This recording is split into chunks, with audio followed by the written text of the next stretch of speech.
Joseph W. Brady addresses the purchase of Spring Valley Lake Country Club and plans for a new apartments complex. Well, Terry, there's an apartment complex that has been proposed by a developer who, ironically, we know very well. His name is Michael Eshigian and his brother Mark Eshigian. They're from West LA. They have proposed a nearly 250-unit upscale resort type. So when I say upscale resort type apartment complex, over off of Ridgecrest, just north of Lakeview Homes, and right there before you go down towards Mojave Narrows, they're going to sit up there on top. They're not going to allow riffraff. It's not it's not a subsidized housing project. This is going to be a gated community. It's literally going to be like a lifestyle facility.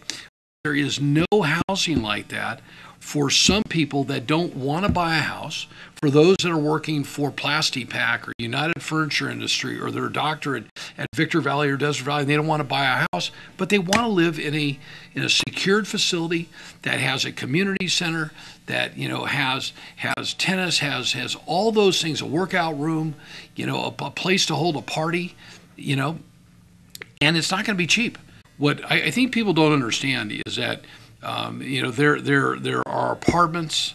There's the word affordability. There's a state mandated affordability. Every city has to have so much affordable housing, and that's not dictated by Victorville or Hesperia. That's dictated by the state, and some of it's actually dictated by the feds. Okay, I tell people in real estate, always look at things based on price per square foot. They're talking about a 750 square foot apartment running $1,900 a month. So if you do the math, it's over $250 a foot. Okay. People don't realize, if you go on the west side of Victorville right now, there are a couple apartment projects over off of Borrego and Seneca that are getting $2 a square foot. So newsflash, 1,000 square feet equals how much? $2,000, okay? So I read through the comments, what people post on Facebook, and I feel bad because I know Michael Eshigian. I've known him for 20 years. Okay, Michael was the equity partner at Jess Ranch behind Malcolm Riley, who was my former partner in Barstow. These are not guys that are just going to come up here and build some schlocky apartment complex. It ain't going to happen. They also own the property between 2nd and 3rd on the north side of Bear Valley Road. There's a McDonald's coming in that corner. They're going to build a nice gas station. They're going to build an apartment complex that will not be, I think, as upscale as this one, but it'll be nice. A big storage facility back there.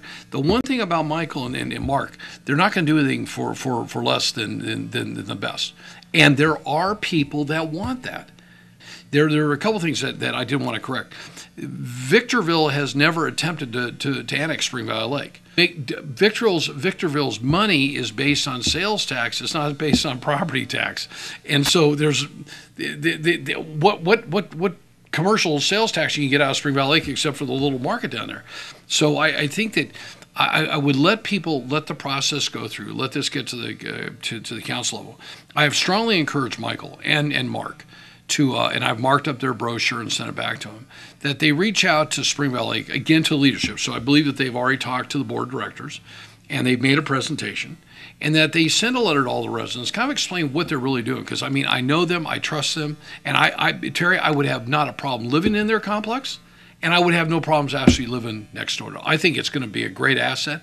I think people and were posting that it's going to lower down your values.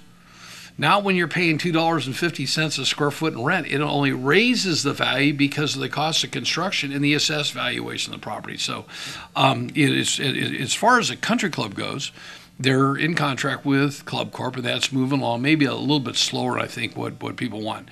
I think the exciting thing, the board made a great decision when they hired as an expert to help this transition. He's a consultant. He's not a political consultant. His name's Frank Vane, and he's from a company out of St. Louis called the McMahon Group, M-C-M-A-H-O-N Group. Okay, so they were very, very smart in bringing in Frank Vane. And I will tell anybody watching this, let's be very open-minded.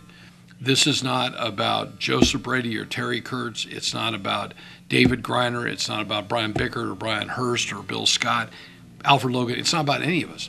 You know what it is? It's about our next 50 years. So are we as a community willing to invest and what this community should look like 50 years ago. When this community was created, it was created as a second home community. It was not created as a primary community. So I know there's been a lot of numbers banded around about how much we have to borrow, and are they going to tear down the club, or are they going to keep the club and remodel it? I'm in favor of just tearing the thing down. I think after all these years, a brand new design would bring some incredible excitement. I don't know if we need that kind of square footage. But I think the club is tired and it's time to go. There's all kinds of things they're talking about that Robert Reed and his committee is talking about over the community center, maybe a pool, all kinds of exciting stuff. We got the consolidation of the water debt. Deb and I have allocated some funds. We're probably going to write a letter to every single owner in there and spend money. That's how dedicated we are. We've lived in there 33 years. We've owned since roughly 1999. I think that we've been good leaders in there. I think that we've done some things that have been good to protect, the balance of the majority.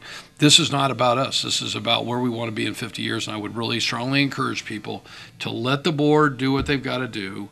I would encourage the board to speak with one voice. I understand that most of the board is in line with the Frank Vane deal. There was probably a board member that wasn't. I'm very disappointed to hear that. But at the end of the day, this is about the future of Spring Valley Lake. And I think that if we draw everybody together, we've got a great staff and a great board and some very committed board members. We get one shot at this. And I would also, as I have said, I don't think we have a gun to our head. I would strongly encourage our board to ask Frank Vane to go back to Club Corp and maybe ask for an extension so we get this right the first time. We're not going to get another shot at it. If we don't, then I think Spring Valley Lake is really going to take a financial hit. I think it could be pretty serious. I think a brand new club and all the amenities, I think only increases values in Spring Valley Lake for probably 7 to 10% initially. So. Yeah. The Spring Valley Lake issues are controversial and of far-reaching importance. Thank you for watching this report.